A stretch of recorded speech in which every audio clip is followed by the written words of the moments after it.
ಬಂಧುಗಳೇ ನಮಸ್ಕಾರ. ನಾನು ಶಿವಮೊಗ್ಗ. ನಿಮ್ಮೆಲ್ಲರಿಗೂ ಗೊತ್ತಿರುವ ಹಾಗೆ ಶರಾವತಿ ಪಂಪ್ ಸ್ಟೋರೇಜ್ ಅಂತ ಹೇಳ್ಬಿಟ್ಟು ಶರಾವತಿ ಕಣಿವೆ ಭಾಗದಲ್ಲಿ, ಅಂದ್ರೆ ಈ ಹೊನ್ನಾವರ ಏನಿದೆ, ಹೊನ್ನಾವರ ಗೇರ್ಸೊಪ್ಪ ಡ್ಯಾಮ್ ಇದೆಯಲ್ಲ, ಆ ಒಂದು ಪ್ರದೇಶದಲ್ಲಿ, ಈ ಒಂದು ಶರಾವತಿ ಕಣಿವೆ ಭಾಗದಲ್ಲಿ ಶರಾವತಿ ಪಂಪ್ ಸ್ಟೋರೇಜ್ ಅಂತ ಹೇಳ್ಬಿಟ್ಟು ಈಗಾಗಲೇ ಒಂದು ಪ್ರಾಜೆಕ್ಟ್ ಅನ್ನ ಸರ್ಕಾರ ಕೈಗೆತ್ತಿಕೊಂಡಿದೆ. ಇದಕ್ಕೆ ಸಾಕಷ್ಟು ಜನ ಆಕ್ಷೇಪವನ್ನ ವ್ಯಕ್ತಪಡಿಸ್ತಾ ಇದ್ದಾರೆ.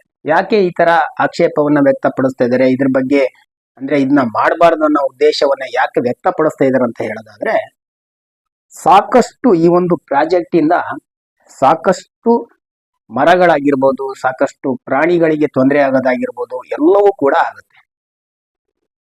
ಏನೆಲ್ಲ ಆಗುತ್ತೆ ಅಂತ ಹೇಳಿ ನೋಡ್ತಾ ಹೋಗೋದಾದ್ರೆ, ಈ ಒಂದು ಪ್ರಾಜೆಕ್ಟಿಗೆ ಸುಮಾರು 200 ಎಕರೆ ಜಾಗ ಈ ಒಂದು ಪ್ರಾಜೆಕ್ಟಿಗೆ ಬೇಕಾಗುತ್ತೆ. ಅದರಲ್ಲಿ 150 ಎಕರೆ ಕಾಡಿನ ಭಾಗವೇ ಬೇಕಾಗುತ್ತೆ ಈ ಒಂದು ಪ್ರಾಜೆಕ್ಟಿಗೆ.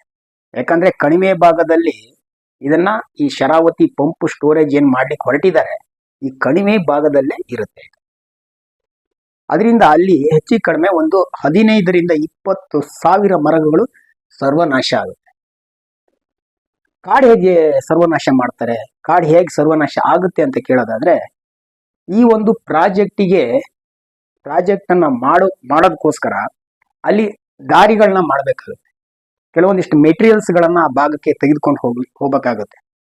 ಈಗ ಸುರಂಗ ಮಾರ್ಗವನ್ನ ಕೊರೆದು ನಾವು ಆ ಪೈಪ್ ಲೈನ್ ಅನ್ನ ಅಳವಡಿಸಿ ಅದರಿಂದ ನೀರನ್ನ ಡಂಪ್ ಮಾಡ್ಬಿಟ್ಟು, ಅಂದ್ರೆ ಪಂಪ್ ಮಾಡಿ ಬೇರೆ ಒಂದು ಡ್ಯಾಮಿಗೆ, ಏನು ತಲಕಳಲೆ ಡ್ಯಾಮಿಗೆ ನೀರನ್ನ ಪಂಪ್ ಮಾಡಿ ನಮಗೆ ಬೇಕಾಗುವ ಸಮಯದಲ್ಲಿ, ಅಂದ್ರೆ ಈ ವಿದ್ಯುತ್ ಯಾವಾಗ ವ್ಯತ್ಯಯ ಆಗುತ್ತೆ ಆ ಒಂದು ಸಂದರ್ಭದಲ್ಲಿ ವಿದ್ಯುತ್ ಅನ್ನ ತಯಾರು ಮಾಡುವ ಉದ್ದೇಶದಿಂದ ಈ ಒಂದು ಶರಾವತಿ ಪಂಪ್ ಸ್ಟೋರೇಜ್ ಅನ್ನ ಸ್ಟಾರ್ಟ್ ಮಾಡ್ತಾರೆ. ಆ ಒಂದು ಸುರಂಗ ಮಾರ್ಗವನ್ನ ಕೊರೆಯೋದಕ್ಕೆ ಸಾಕಷ್ಟು ಮೆಟೀರಿಯಲ್ಸ್ಗಳು, ಸಾಕಷ್ಟು ಮಿಷಿನ್ಗಳು ಬೇಕಾಗುತ್ತೆ. ಅವುಗಳನ್ನ ತೆಗೆದುಕೊಂಡು ಹೋಗ್ಲಿಕ್ಕೆ ರೋಡ್ಗಳು ಬೇಕಾಗುತ್ತೆ. ಸಣ್ಣ ಸಣ್ಣ ರೋಡ್ಗಳು ಸಾಕಾಗಲ್ಲ. ಆವಾಗ ಅಕ್ಕಪಕ್ಕದಲ್ಲಿ ಇರ್ತಕ್ಕಂಥ ಸಾಕಷ್ಟು ಮರಗಳನ್ನ ತೆಗಿಬೇಕಾಗುತ್ತೆ ರೋಡ್ ಮಾಡುವ ಉದ್ದೇಶದಿಂದ. ಅದರಿಂದ ಒಂದು 15ರಿಂದ 20 ಸಾವಿರ ಮರಗಳು ಅಲ್ಲಿ ಸರ್ವನಾಶ ಆಗುತ್ತೆ. ಕೆಲವೊಂದಿಷ್ಟು ಜನ ಪರಿಸರ ಪ್ರೇಮಿಗಳಾಗಿರ್ಬೋದು, ಪರಿಸರ ರಕ್ಷಕರಾಗಿರ್ಬೋದು, ಎಲ್ಲರೂ ಕೂಡ ಈ ಒಂದು ಪ್ರಾಜೆಕ್ಟಿಗೆ ಆಕ್ಷೇಪವನ್ನ ವ್ಯಕ್ತಪಡಿಸ್ತಾ ಇದ್ದಾರೆ. ಆಮೇಲೆ ಇನ್ನೊಂದು ಪ್ರಾಬ್ಲಮ್ ಏನಪ್ಪಾ ಅಂತಂದ್ರೆ, ಅಲ್ಲಿ ವಾಸ ಮಾಡ್ತಕ್ಕಂಥ ಸಾಕಷ್ಟು ಪ್ರಭೇದದ ವನ್ಯಜೀವಿಗಳಿಗೆ ತೊಂದರೆ ಆಗುತ್ತೆ. ಕೆಲವೊಂದಿಷ್ಟು ಕೋತಿಗಳಾಗಿರ್ಬೋದು, ಸಿಂಗಳಿಕ ಜಾತಿಗೆ ಸೇರ್ತಕ್ಕಂಥ ಕೆಲವೊಂದಿಷ್ಟು ಪ್ರಾಣಿಗಳಾಗಿರ್ಬೋದು, ಆಮೇಲೆ ಜಿಂಕೆಗಳು, ಹುಲಿಗಳು, ಚಿರತೆಗಳು, ಇವೆಲ್ಲವೂ ಕೂಡ ಆ ಭಾಗದಲ್ಲಿ ವಾಸ ಮಾಡ್ತಾ ಇದಾವೆ. ಅವೆಲ್ಲ ಏನ್ ಮಾಡ್ತಾವ ಅಂತ ಹೇಳಿದ್ರೆ, ನಾವು ಆ ಕಾಡಿಗೆ ಏಕಾಏಕಿ ಹೋಗಿ ಅಲ್ಲಿ ಪ್ರಾಜೆಕ್ಟ್ ಅನ್ನ ಸ್ಟಾರ್ಟ್ ಮಾಡಿದ್ರೆ ಕಾಡನ್ನು ಬಿಟ್ಟು ನಾಡಿನ ಕಡೆ ಬರ್ಲಿಕ್ಕೆ ಸ್ಟಾರ್ಟ್ ಮಾಡ್ತಾವೆ. ಅವಕ್ಕೆ ಬೇರೆ ಪರಿಹಾರ ಮಾರ್ಗ ಇಲ್ಲ. ಅಲ್ಲಿ ಹೋಗ್ಬಿಟ್ಟು ನಾವು ಏನ್ ಮಾಡ್ತೀವಿ, ಪ್ರಾಜೆಕ್ಟ್ ಮಾಡುವ ಉದ್ದೇಶದಿಂದ ಏನ್ ಮಾಡ್ತೀವಿ, ಸೌಂಡ್ ಮಾಡ್ಲಿಕ್ಕೆ ಸ್ಟಾರ್ಟ್ ಮಾಡ್ತೀವಿ. ಈಗ ಒಂದು ಸುರಂಗ ಮಾರ್ಗವನ್ನ ಕೊರಿಬೇಕಂತಂದ್ರೆ ಸಿಡಿಮದ್ದುಗಳನ್ನ ಬಳಸಲೇಬೇಕಾಗುತ್ತೆ. ನಿಮ್ಗೆಲ್ಲ ಗೊತ್ತಿರ್ತಕ್ಕಂಥ ವಿಷಯ. ಆ ಸಿಡಿಮದ್ದುಗಳನ್ನ ಬಳಸದಂತ ಸಂದರ್ಭದಲ್ಲಿ ಆ ಜಾಗವನ್ನ ಬಿಟ್ಟು ಈ ಪ್ರಾಣಿಗಳು ಏನ್ ಮಾಡ್ತವೆ, ಬೇರೆ ಜಾಗಕ್ಕೆ ವಲಸೆ ಹೋಗ್ತವೆ.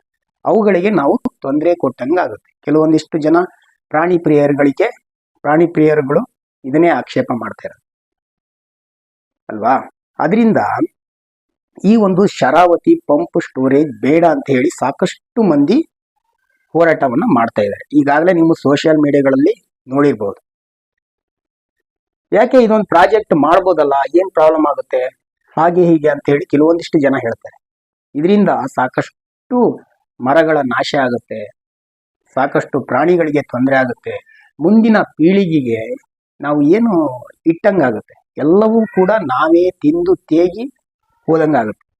ಅದರಿಂದ ಮುಂದಿನ ಪೀಳಿಗೆಗೆ ನಾವೊಂದಿಷ್ಟು ಕಾಡುಗಳನ್ನ ಉಳಿಸೋಣ. ಅವರು ಕೂಡ ಬದುಕಬೇಕಲ್ವಾ ಮುಂದಿನ ಪೀಳಿಗೆಗೆ. ನಮ್ಮ ಮಕ್ಕಳು, ಮರಿಮಕ್ಕಳು, ಇವರೆಲ್ಲರೂ ಕೂಡ ಒಂದೊಂದು ಜನರೇಷನ್ ಇಂದ ಬಂದಿರ್ತಾರೆ. ನಾವೇ ಎಲ್ಲವನ್ನೂ ಕೂಡ ಸರ್ವನಾಶ ಮಾಡಿ ಹೋಗ್ಬಿಟ್ರೆ ನಾವು ಏನು ಉಳಿಸ್ತೀವಿ ಹಾಗಾದ್ರೆ ಅಲ್ವಾ. ಅದರಿಂದ ಸಾಕಷ್ಟು ಜನ ಈ ಒಂದು ಶರಾವತಿ ಪಂಪ್ ಸ್ಟೋರೇಜ್ ಅನ್ನೋದನ್ನ ಬೇಡ ಅಂತ ಇದ್ದಾರೆ. ನಿಮಗೇನು ಅನ್ಸುತ್ತೆ ಕಮೆಂಟ್ ಮಾಡಿ.